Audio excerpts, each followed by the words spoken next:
I'm Celine. I'm thrilled to be here with Loree, a pioneer in our midst. So why don't I just kick it off? The format will be I'll have a couple of questions for Loree, and then we'll open it up to any questions you guys might have. So think about those, and we'll open up to you guys probably 10-15 minutes before the end of the event. Okay, so hi Loree. Hi Celine. So let's kick it off, and can you just give us a brief background of like what took you to the Navy and kind of how you ended up on that kind of groundbreaking deployment? Sure. Well, in some ways, I like to say that it's genetic. Both my parents were in the military. My dad was a career Marine Corps officer, and my mom was in the Marines for a year. She and my dad married. She got pregnant with me, and back then, if you were a women officer, you had to get out of the military when you got pregnant. So I kind of ended my mom's military career. But I think growing up in the Marine Corps, there were just certain values that were imbued in me, that there was an expectation that I would somehow serve my country. And I was very used to the military environment. I grew up with two brothers. I'm the oldest of three. So I was very used to being in a military environment and being comfortable around, my brothers. And so when it came time for college, I wasn't really sure what I wanted to do. At that time, I had no idea about aviation. My dad was an infantry officer, which means, he's boots on the ground. And anytime he ever talked about aviators, it was typically what slackers they are. So it wasn't, I didn't really have a favorable impression of aviation at that point. And I had no idea that women could do it. So I went off to college at the University of San Diego and started Navy ROTC there. And while I was there, I went on a field trip my freshman year, and San Diego, huge military base, especially Navy. So we went to Miramar, we went to El Toro, to Tustin, all of these military bases, and it was an aviation-themed field trip. And I met a bunch of aviators, and what impressed me was that they were so passionate about what they did, and they were really funny. And there's some combination of humor and passion that just really appealed to me. And some of them mentioned, I think I had made some comment about, this looks like such a great job, I wish I could do it. And they're like, well, actually, there are some female pilots who who are instructor pilots, so they go through the training syllabus and then they become instructors. Or they're combat support pilots, which means you don't actually go out and fly a combat mission, but you train other combat pilots on how to do their mission. And I thought, wow, cool, okay, I can live with that. That sounds really interesting. So I applied to flight school and went to flight school after I got my commission and graduated from college. So in flight school, it was, my expectation was that I was going to become either an instructor pilot or a combat support pilot, and that's indeed what happened. I became a support pilot in F-18 Hornets. So what I would do is I would fly in an F-18 and I would pretend to be a missile. I'd go really fast. And other ships and other aircraft would practice tracking me. And so that way I was training them, but I got to fly an F-18, which was really amazing, and just an incredible piece of machinery, and I felt very lucky to be able to do that. But when I had gone through my training before I ever went to F-18s, I did do carrier qualifications in the training jet, and actually my training was exactly the same as all the men that were going through, up to the point to when we selected what we were going to after finishing that training. Then they would go to combat jets and I would go to a support squadron. So I remember thinking during the training while we were out on the carrier and I had done my first landings in this training jet, wow, this is amazing. Like, this looks like an incredible job. And again, I'm really bummed I can't do this because women aren't allowed to fly in combat jets, but this is really neat. So when the law did change in '93 and that option became available, I was very excited to become part of that and to deploy. And I ended up doing 2 deployments. The reason I wrote the book was because of my first deployment. It was the first one that had women on the West Coast. And we had a lot of challenges. And when we got back from that first deployment, there were some news stories. Some of the women who in my air wing, and I'll explain, an air wing is the larger group of all the various squadrons in the Navy on an aircraft carrier, typically about 10 squadrons. So you have the F-18 squadrons, you have the Tomcat squadrons, you have the E-2, the one with the Frisbee on top that it does early warning. And in the air wing, we had about 20 women, and a few of them had some pretty bad experiences and went to the media and claimed that they had been discriminated against. And so I had a pretty positive experience, and I didn't feel like that really represented my experience in the military. I certainly had encountered some challenges as well, but I guess I wanted to tell my story about how the deployment had gone for me, and so that's why I wrote the book. So. Great. So your deployment started off kind of with a bit of a tragedy. Can you share with us kind of what happened and how that might have set the tone? Sure. So the very first day I went out to the Abraham Lincoln, which was the carrier that I was assigned to. I flew out with my crew, and this was the training period before we go out on a six-month deployment. We call it workups because you're working up to go out on the real deal out to the Persian Gulf. And so we were off the coast of California, and I flew out with my crew, and it was a gorgeous San Diego day, and we were in the holding pattern, which typically is about 20 miles south of the ship. And so I'm on a radio frequency that all of the planes that are approaching are on, which is separate from the tower frequency. And the tower frequency is the one that the airplanes who are at the carrier practice, doing their landings and takeoffs, so they're on a separate frequency. So, we were just hanging out, waiting to get called to come approach the carrier and do our landings. And it was taking a long time, and even some of the guys in my jet who had been on deployments before and training before, they're like, I don't know what's going on. So we just figured out, we're new, they're figuring out how to do this. So we ended up going, I did my landings, and then since we were still doing workups, we flew back to San Diego. And later found out that the reason that we were on holding for so long was because a Tomcat had crashed right when we had arrived in the holding pattern. And we had no idea until we got back. I read in the newspaper that the next morning that what had happened was the Tomcat had been coming into land, had an engine failure, the jet crashed, the pilot in the front seat when the pilot ejected, they had been lost at sea, and they had withheld the name pending his next of kin, notifying his next of kin. The Rio had been ejected and was out safely. And so I was slightly relieved because I didn't really know any of the male pilots at the squadron, but I knew all the women. There were 3 women in that squadron, 2 pilots and 1 Rio, which stands for Radar Intercept Officer. Sorry, there's so many acronyms in the Navy, just like Google. So it turned out that pilot was Kara Hultgreen, and she had, died during this landing approach. And so I didn't find out until I'd come back to the ship the next day. And it was, obviously devastating to lose a friend, but also this was the very beginning of our workups. The women had just really started showing up on the ship, and there were already some grumblings, among some of the men on the ship, especially in some of the fighter squadrons, which tend to be very, very macho, very not so accepting of, I think, change. So that really set a really tough tone for our deployment. There were questions about her qualifications almost immediately. And in all the years that I had served, I had never ever seen people question when a male aviator had crashed. They would never question, or people wouldn't release his training records to the public, which happened with Kara. So it was, that just added to the stress, for sure. Yeah. You said you had a relatively positive experience, but have you ever felt discriminated against for being a woman in the Navy? Yeah, there are definitely a lot of situations that I found myself in, and really depending on the situation, I think that determined my course of action. So, there's certain battles that are worth fighting, and there are certain battles that you just kind of let go. So I think there's a difference between discrimination and hostile environment, and there are a lot of hostile environments in the Navy, just places where and I think Tell it's us about an dependent. example of a hostile environment.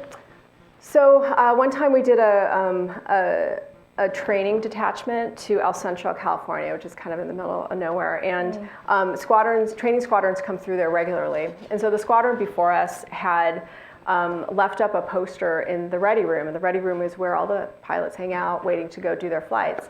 And it was this poster of 3 very well-endowed women with very little on, and it said something like, to the studs of VT 22, whatever the squadron is, you guys, we love you guys, or something like that. And so we walked in, and everyone kind of laughed at the poster, and I was like, oh, okay. And then I expected the next day that it would be taken down. Well, no one took it down, and so I'm like, okay, we're gonna have a little fun with this. So I went and bought a Playgirl and got the centerfold, and I think I cut out I made a drawing of the bombs that we carry, and I just cut that out and put it on the, covered up the guy and put that up on the wall, and I wrote something like, to the hot babe, because I was the only female student of VT 23, hope you can get your bomb on target, something like that. And it was funny, we joked about that kind of stuff. I felt like when I was going through the training command, I had a lot of, it was like going through with a lot of brothers. I mean, at that time, I was not going to be assigned to a combat jet. So it was, I don't know, I was kind of maybe this curiosity going through. The other thing too is that my executive officer in my training squadron was African American and a Tomcat pilot, and that's extremely rare. And there just were not a lot of minority pilots. And so I think he really looked out for me a lot, and having a mentor like that and an advocate really helped. So anyway, the funny thing was that some of the guys were like, that's so gross. And I'm like, yeah, a little appreciation here. And so we took both posters down and laughed about it. But that's, that wasn't so bad, and we joked about that. I had a really tough time going through the F-18 Hornet training squadron. And I think a lot of that was timing. It was right after Tailhook 91, and if you know anything about Tailhook 91, it was a big, it was a big controversy for the Navy. They have an annual convention every year in Las Vegas. They used to, until Tailhook 91, and it's like a big reunion. And aviators from naval aviators, Marine Corps aviators from all over get together, and it's your one chance to catch back up with all your friends. Defense contractors come in and give you swag. I mean, it's just a big party. And so the year I went, I was still a student. Before I went, my squadron mates had told me, they're like, don't go here, don't go here. These are bad areas, bad things happen, just stay away from them. And theirs were the 3rd floor of the Las Vegas Hilton. And it tended to be this really crowded party environment with a lot of alcohol, and people would do pretty inappropriate things. And so the year that I went, the only year that I went to Tailhook, there was a female officer who was assaulted. There were many women, several women who had gotten assaulted, and so there was this big investigation that happened.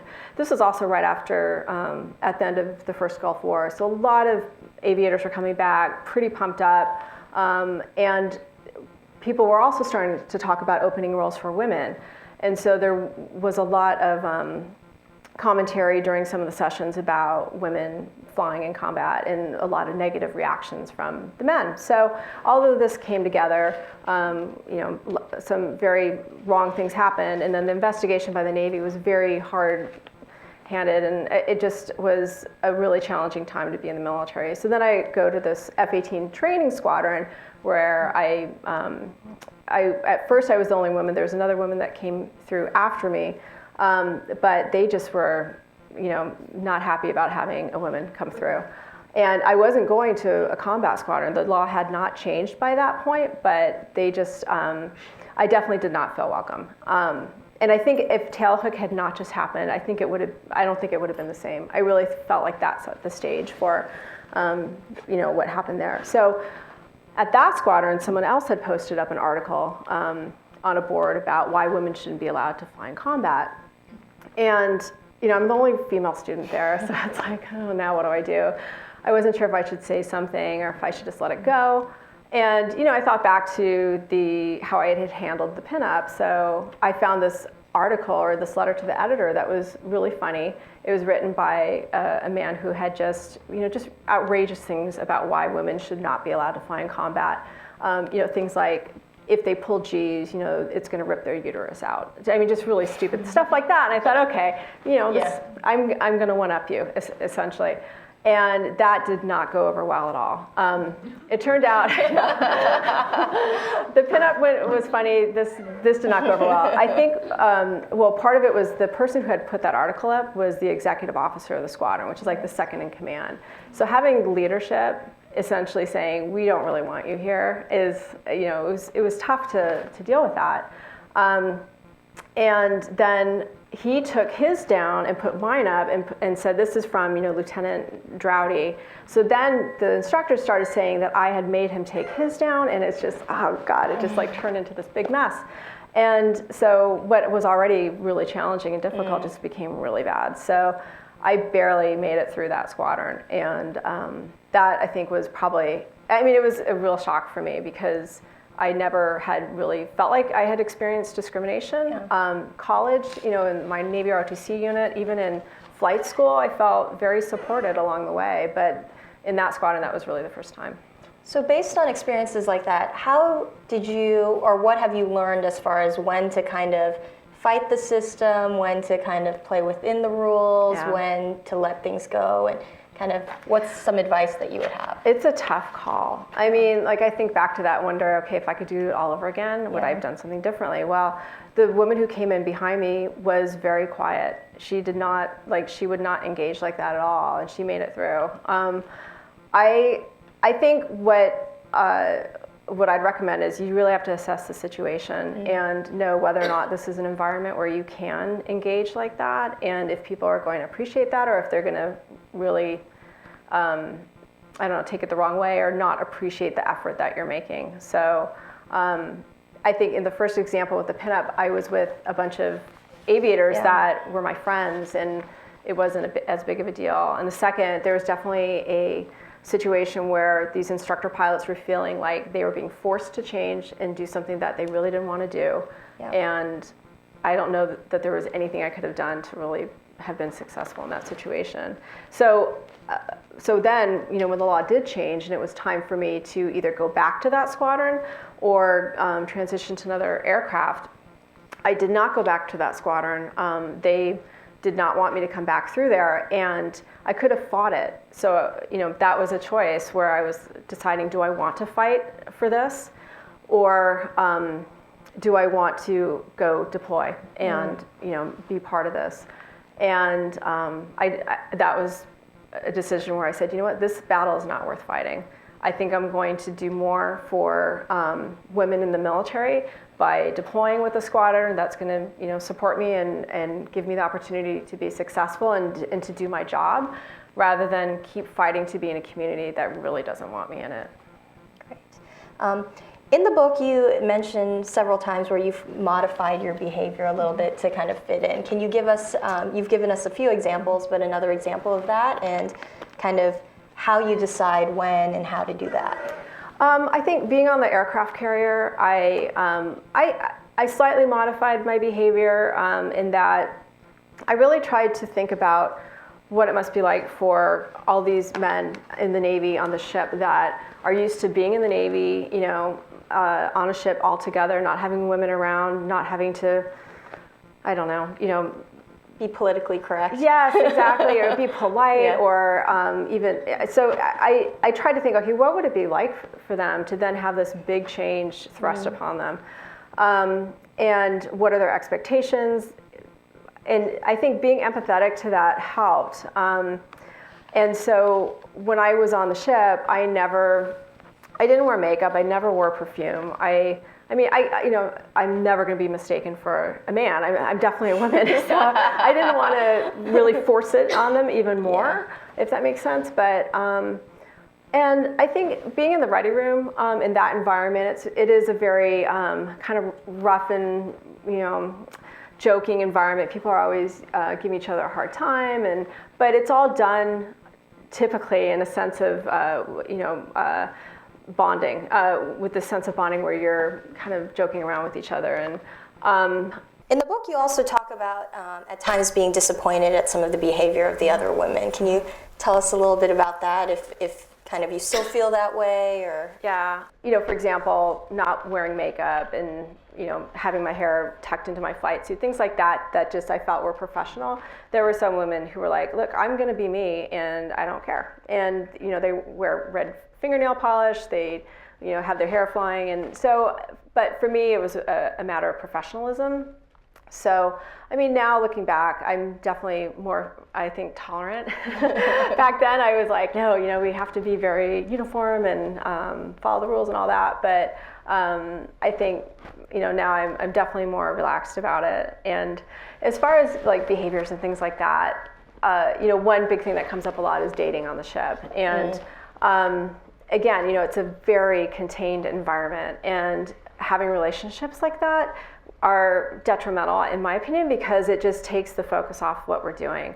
So talk about kind of the high expectations and the pressure. How did you personally deal with that? I think Neil alluded to, not only are you doing this extremely kind of risky, challenging job, but you're doing it with all eyes, all 8,000 eyes looking at you. I had a great squadron. I was very fortunate. The people in my squadron were just great people. I think they appreciated the stress that I was under, and they were just, always supportive of me. I joked, I wrote in the book one time about how I had one really bad night where I was trying to land, like 3 times I came into land, and each time I had boltered, which means when you hit the deck, the hook either bounces or that's the excuse you like to say. It was a mechanical failure, but really it's I put too much power on, that it landed too long, the hook the wire so it doesn't grab the wire, and you go flying again. And we got back finally. I landed on like the 4th time. It was humiliating because, like Neil said, everyone's watching. This is like everyone gets popcorn and sits down like watching the landings. And I knew that I was just like, oh God, I'm just embarrassing. I'm embarrassing my squadron. I'm embarrassing women. It's like there was a lot of pressure I was putting on myself. But we got out of the jet, and one of the guys was like, hey, thanks for the extra flight time. They were always trying to find the positive, and so that was really helpful, feeling like I was supported. That's great. And what do you think was different about that squadron than the other squadron where you had the hostile environment? Like, was it the leadership, just the people, a culture? It's definitely the leadership. Yeah. I can't emphasize that enough. There were fighter squadrons in our air wing, and some of my friends were, I had female pilot friends in some of those squadrons, and it was really challenging for them. And I think it's because the leaders in those squadrons their attitude was, okay, we're being forced to take these women with us, let's just get through it. And some of them, they adopted what they called a gender neutral policy, which meant that you can't give anybody special treatment. Like, they were so afraid of being perceived as giving women special treatment that, if anything, they didn't give the people who needed help enough help. And so I was very lucky that I had a commanding officer who would stand up for all the people in his squadron, and I never felt like he was standing up more for me because I was a woman. I just felt like all of the junior officers in that squadron can count on him. He used to, when we had bad landings or did something stupid on the flight deck, the officer who's in charge of all that is called the air boss, and he sits up there in the tower and is watching over everything happening on the deck. And he'll say, okay, who's the pilot in that jet? I want to see him or her. And my commanding officer's policy was he was the one who was going to go out and catch flack for whatever we had done, and then he'd come back and tell us, okay, here's what you could do better. So he was a great leader. And even in my squadron, I was surprised later to find out that a lot of the men in my squadron were not happy about the change, about having women integrated, but they were so professional that they put their personal feelings aside and figured out, okay, we're gonna make this work. That's great. So for the civilians in the audience, like myself, can you tell us a little bit more what life on a ship is like? What's the hardest part about it? What is something that we wouldn't imagine? It's, it's a really unique environment, obviously. I think for aviators, it's very different than the rest of the ship's crew. And, we're very lucky as aviators, we get to leave the ship for a few hours and go fly and then come back. Living on the carrier is challenging because everything is contained. And if there's something you need and it's not on the ship, then you're out of luck. And when I went through my first deployment, we didn't even have email. So the only contact we really had with the outside world was if you got mail that got delivered, or if you got a phone card and you could call back home, but people couldn't call you.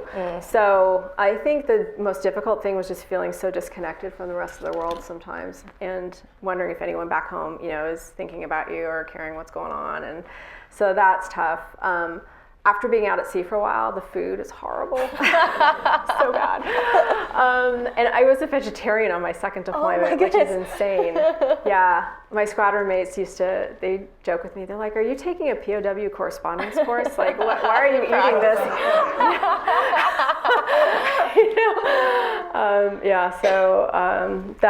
So when we'd go pull into port every 3 weeks or so, and go on Liberty, we'd always go to a really nice restaurant. Very nice. With that, I'm conscious of time. I want to open it up to anyone in the audience for some questions for Loree. Can you share how you've kind of translated some of those experiences into civilian in your professional life today? I think dealing with or being in an environment that is new and different, and understanding that everybody's got their own things going on, their own issues, and getting to know people more. That for me, I think, it is that's an effect for me of growing up in so many different places. And I think that's one of the reasons why the military was a good fit for me, was that I was used to working with a lot of different types of people. And in the civilian world, making the transition to that, I think having worked in a resource-constrained environment in the military and being able to identify with different people, I think that's been helpful. So I also think that even though the military trains us to be very specific about how we react to different situations, there are so many things that happen where they're ambiguous, and you're just like, well, okay, this isn't in my checklist, or this isn't, I don't have the emergency procedure checklist for this. But the military training is so solid that it does enable you to, I think, trust your instincts and your gut and leverage that to make good decisions. So I would say just the experience I had dealing with resource-constrained environments, a lot of different types of people with different backgrounds, different attitudes, and really trying to connect with them on a level somehow, that's been helpful. Sure. Was your experience, in this job and other jobs, was your experience that as a vet you were sort of put to the top of the list, or was it something different where as a vet you were considered to be maybe a risk of some sort? Yeah, there are a lot of stereotypes about veterans, good and bad, and I think that every person's unique, obviously, but I can recall people in previous roles, like when I worked in management consulting. Someone made the comment, we were looking at a review board and a promotion board, and someone made the comment with me in the room, knowing that I was a veteran. Well, I don't normally like to promote veterans. They just typically don't do well here. And it's like, what? It was kind of shocking, because I do think that veterans bring a lot of very positive skills to the workplace, specifically the business workplace. So I think a lot of challenges that veterans have is just translating their skills and really understanding that even though the civilian environment is different, in a lot of ways, what they've done in the military is so relevant and applicable to the civilian world. And when I transitioned, 15 years ago, I can still remember just how much anxiety I had about that transition, because growing up in the Marine Corps and then being in the Navy for 10 years, it was like the civilian world looked scary. I mean, after my experience, it was like, I don't know if I really trust civilians. It's just so different than what I'm used to.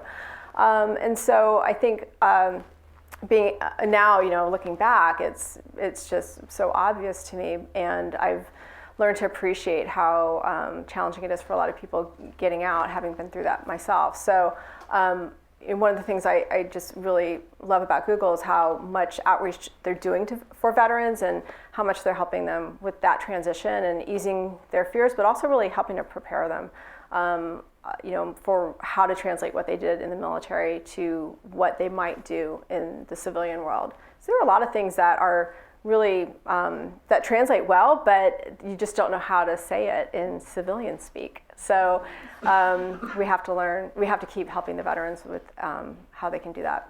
Did you ever feel like there were instances of discrimination or things that maybe weren't big enough to bring to your superiors, but you kind of struggled with, do I, make a big deal about this, or is this going to cause more people to kind of be annoyed with me? Or I don't know if you can share an experience like that, or an example. There are probably definitely, think of many. Yeah, there are definitely many. And I think, anytime it happened, I just had to think of the circumstances. Like, what was this person? There's so many times when people would say things where I really don't believe that they meant to be discriminatory, or they just didn't really realize the words coming out of their mouths. There were many times when people, the guys that were in my squadron would say something really inappropriate, and they're like, "Oh, sorry, Loree, we forgot that you were a woman." And I'm like, "Okay, I think that's a compliment." But so I would really think about what the circumstances were. There was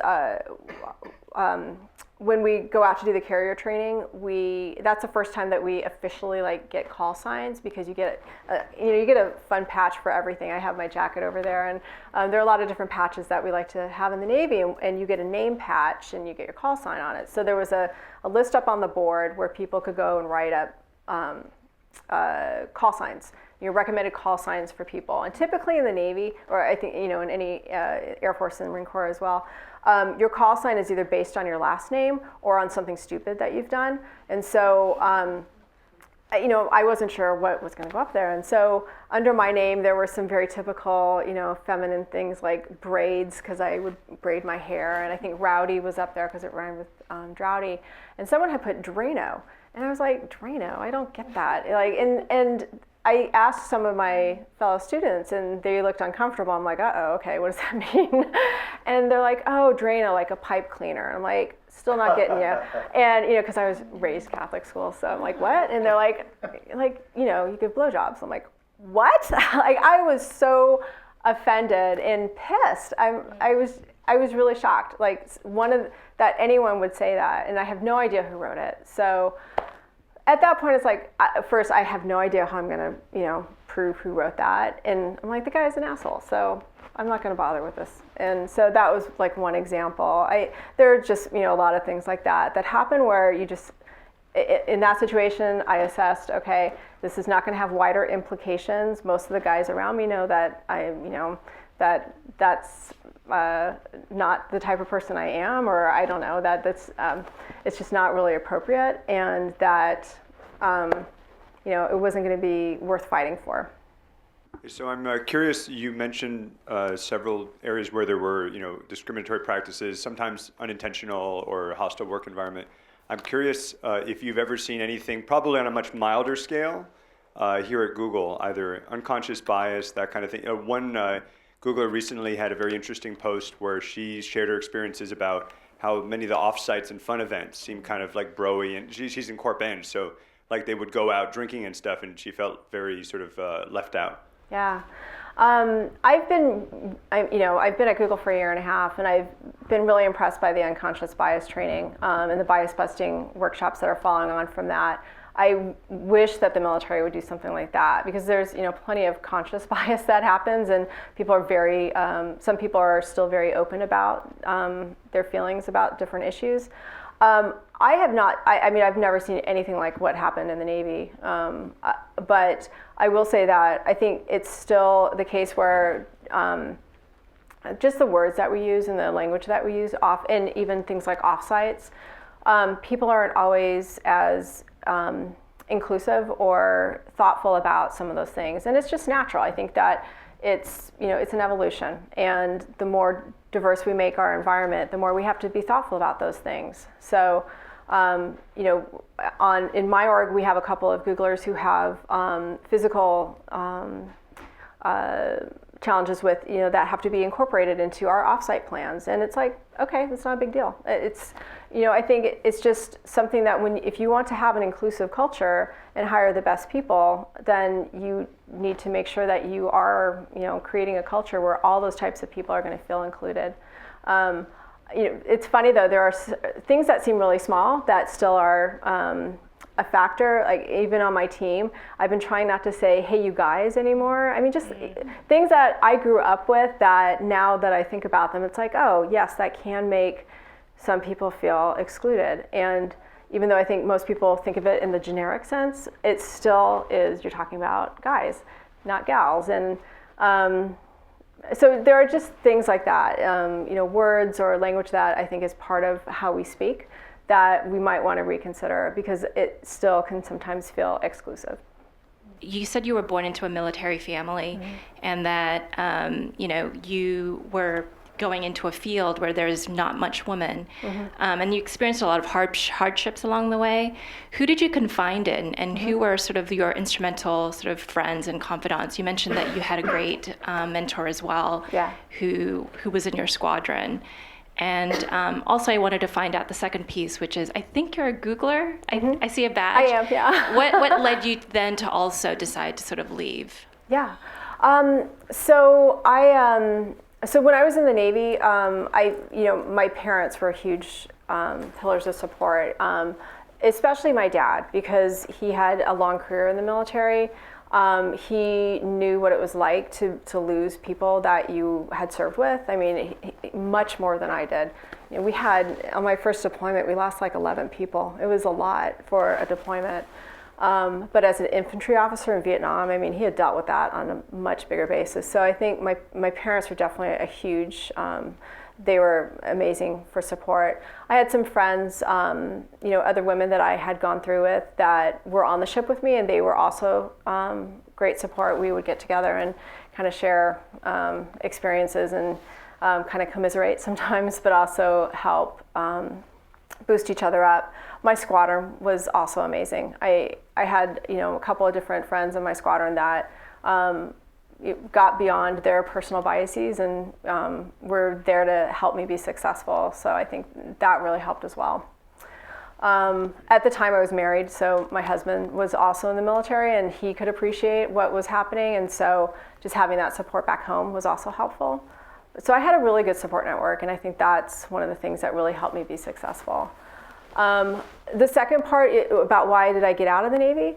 A couple different things. I reached the point where my commitment was up. So as a pilot, I had to serve 7 years after I got my wings, and it took me 3 years to get winged. This was back in, we had a lot of budget cutbacks, so it took a while to get through the training program. So by the time it was all said and done, I could finally get out. It was 10 years anyway. So I was weighing, okay, do I stay in another 10 and retire, or do I get out? And there were a few things about the military I did not like. I think having grown up in the military, I was so used to being told where to go and live and what to do. And I was like, I want to go live in San Francisco. And I want to go live, here or there. And I want to travel whenever I want to. And I wanted more control over my life. That was really the main reason. Secondary to that was in the Navy, if I stayed in, the jobs I would be doing would be more desk jobs, more staff jobs, and I really liked flying. I really liked being on the carrier. I wanted to do more of that, and I knew that my options for doing that were going to decrease the longer I was in. And I knew I wanted to start a family. So I just have the utmost respect for our military service members who serve while having children. And I didn't know if I could do that. I had 2 dogs when I was in the Navy, and it was hard enough leaving them. I was like, if I can't leave my 4-legged children, how am I going to leave 2-legged children? So so all those things came together, and I decided to leave the service. I'll round out the talk with the last question based on your experiences, kind of any learnings that you want to share with the group or key takeaways. I think for me, what made the biggest difference was leadership in the Navy, and particularly in our air wing. We were the first air wing in the Navy on the West Coast to deploy, but a few months before we deployed, there was an air wing on the East Coast that deployed. And they did not have any of the issues that we had. Yeah. So they, a couple of the female aviators were like the top, landers, or we call them top hook. It means that you have some of the best landing grades. The women there felt supported. It was a very different experience for the women on, it was the the Eisenhower. In our wing, our air wing, it was quite a bit different. So, the first time we deployed, they made us all take a pregnancy test. So there was this feeling like they didn't trust us to be ready. And there were just many other things too. And so I think having strong leadership was that would have made a huge difference for our deployment if we had better leadership at the very top. Like I mentioned before, my squadron commanding officer was wonderful, and that made a huge difference for me. So I think you really have to have leaders who make sure that the culture supports that change. And then I would also say what helped me was just being empathetic to the other people I was serving with and what their experience must have been like to have this huge change really pushed on them. But then also for me being put into that situation, how could we both be respectful of the concerns we had about each other? I was worried that I wasn't going to get a fair shake because I was a woman, and they were worried that I wasn't going to cut it because I was a woman and maybe wasn't getting the training I needed. So being empathetic. Then finally humor. I mean, that got me through a lot. And I think especially too with carrier aviation, it's just, it is literally a life and death environment. And I think because of that, aviators tend to be, they tend to have, I think, a more wicked sense of humor about things. So, yeah. So leadership, empathy, and humor. Great. Thank you, Loree, for your welcome. time. Yeah. Happy Veterans Day.